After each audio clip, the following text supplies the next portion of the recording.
Annars så Leppi. Ursäkta. Några frågor till dig, tack. Ursäkta, jag måste ha glasen. Tjena. Hallå, vänta, kabeln. Hejsan, vi är från TV4, min kollega. Jag måste träffa bruden alltså. Hej, vi är från bruden. Självklart kan du välja det. Hej, vi är... Bruden väntar. Ursäkta, vi är från TV4, vi vill ställa frågor. Bruden väntar.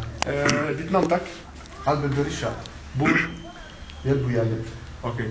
Är det så att det finns rykten om att du har blivit fitta och att... vad säger du om det då? Nej, man måste vara fitta en gång fitta så alltid fitta, du vet. Vem är det som tagit över ditt liv, ditt hjärta? Alltså det är så tjejen, du vet. När tjejen kommer över makten så är det tjejen som har makten. Vad heter tjejen då? Adriana. Aha, okej, men... Väldigt vacker, hon är fin, vet. Jag dissar henne för kompisar, kusiner. Familjen, allt. Ja, men... Det säger så. Men ursäkta mig. Anonym. Det sägs att det stod i Metro häromdagen att du brukar ljuga och så. Vad säger du om det? Nej, men ljuga, det är alltid bra att kunna ljuga.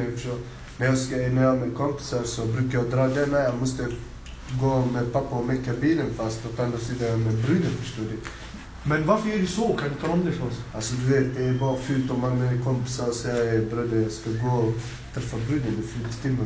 Det är alltid bättre att hitta på saker. De har aldrig kommit på mig än. Men, men tack för det här. Eller ska vi fortsätta, Leppi? Vad säger du om det? Ja, fortsätt, lugnt. Alltså, det sägs också att... Nej, vi kör time-out. Okej, visst. Ha det.